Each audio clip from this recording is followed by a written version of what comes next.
Okay, you guys, it's day 4 of my attempt at a 10-day sardine challenge. Now, if you are new to sardine challenges, you should know that Dr. Boz suggests 3 days.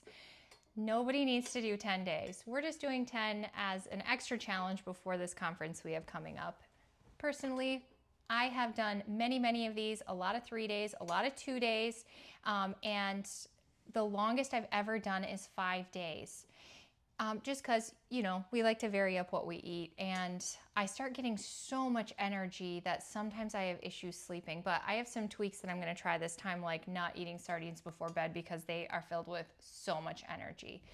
So typically when I do this, because I eat more sardines than other people, typically I will start seeing 0.5 ketones, and I often will lose that inflammation like day 2, day 3, but this time it was a little slower.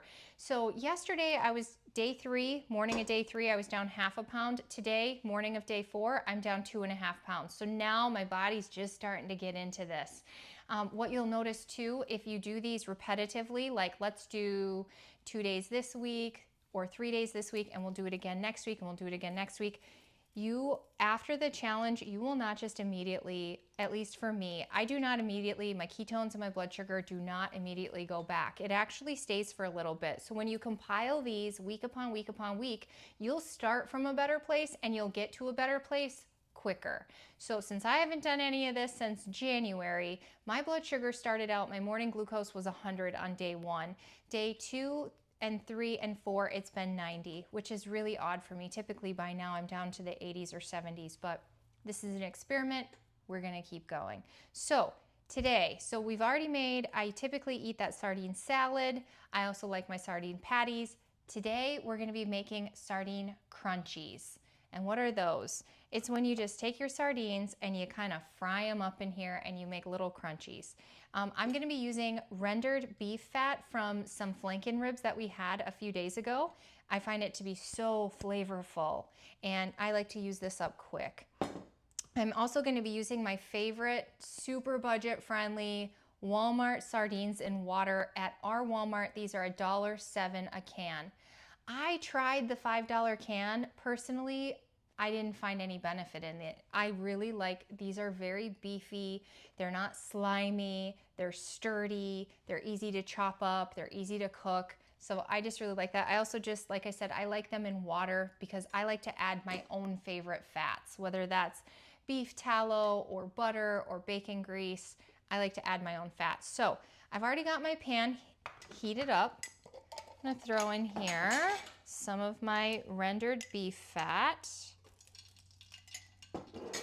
Let that melt a little bit. Anybody who knows stainless steel, the way to not sticking is to heat your pan up ahead of time. Okay, I'm just gonna be making 2 cans here that I already drained. Ooh, it's a little splashy. And I'm just gonna chop these up.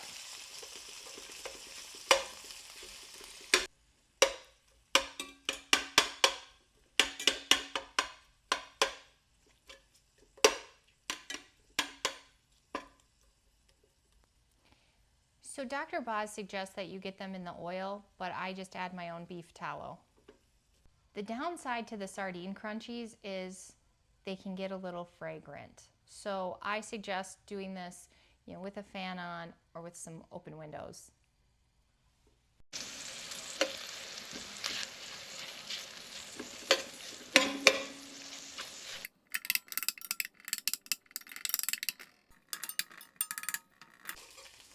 Another downside here is that if you turn it up too high, you'll get some flyers. So at some point, I like to add my splash screen.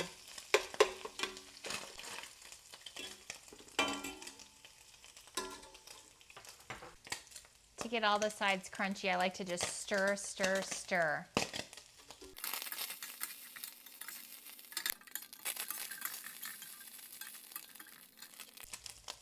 To get them real crunchy, it takes 5 to 10 minutes, depending on your heat in your pan.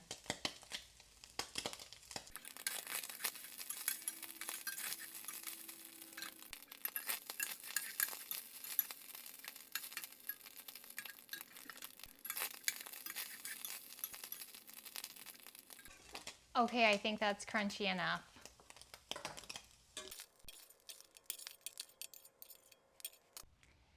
And there you have it, Sardine Crunchies. These are 100% Sardine Challenge approved. It's just sardines in water with a little bit of beef tallow for your fat. It's so nice to eat something with a little bit of a different texture. Let me know, do you like it? How are your favorite way to have sardines? And how's your sardine challenge going? Leave me a comment and like and subscribe. Thanks for watching.